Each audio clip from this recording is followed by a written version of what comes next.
Hello everybody, my name is Kyle Kalk and welcome to my week 1 video for immersive application deployment. I'm just going to start out by talking about a little bit about my game, just in case you weren't in class last month. Basically it's an endless runner. What you have to do is jump over the bees and collect coins. As of right now there's no technical way of winning, and that's not going to change because I want people to be able to play this as long as they're able to collect coins and not die. Now, the thing with the game is it's very unforgiving. It's quite difficult, and at the moment, if you get hit by a bee, that's game over. You're done for. So my immersive feature that I want to implement this month is actually basically a life system or a heart system, depending on how you want to look at it. If you think about Legend of Zelda, you always had the 3 hearts at the top of the screen. Basically, that gives you some room for error in what happens to you. So I'm going to implement this into my game to allow some room for error for the user.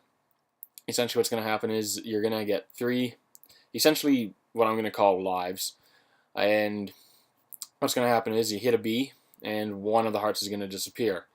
Hit another bee, another heart, and finally you hit the 3rd bee, that's game over. This allows the user a little bit of room for error in their jumping.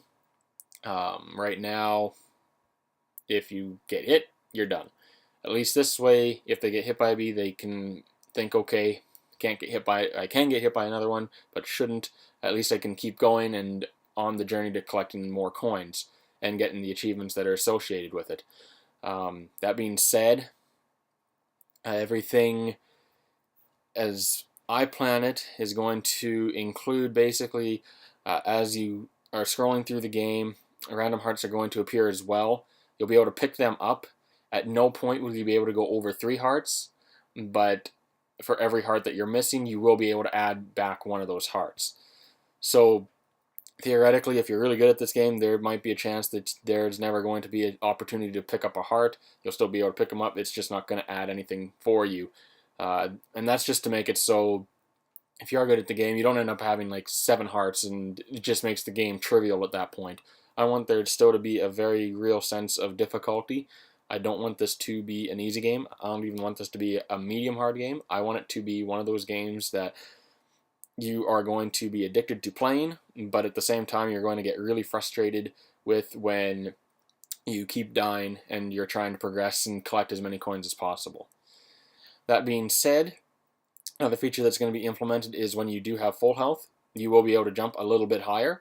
And basically what this is going to do is, I'm not going to make it so you can jump so high as to it breaking the game and taking away all difficulty, but at the same time I want it to have a little bit of a bonus for anyone that is able to maintain 3 lives for a prolonged period of time.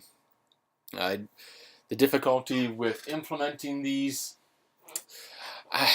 for the most part, it's going to be along the lines of actually just getting them sort of working correctly.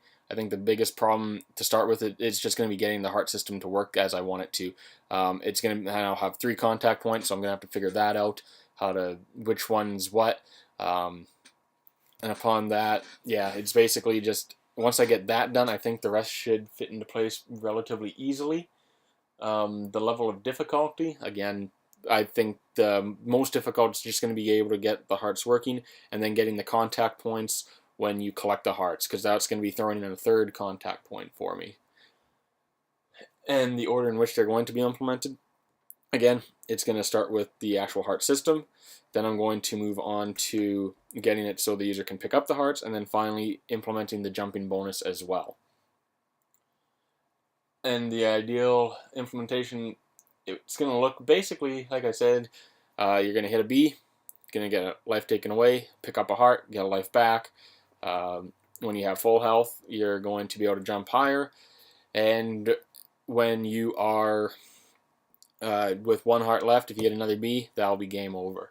That's the ideal way this is going to work, and I believe that is going to be the best way for this to work. And ideally, this is going to help engage the user a little bit more. Again, I don't want to make this game trivial or easy by any stretch. I want this to be one of those games that is really difficult. I hope everyone had a good week 1. I look forward to seeing everyone's implemented features in week 2. and have yourselves a great Easter weekend. Thank you.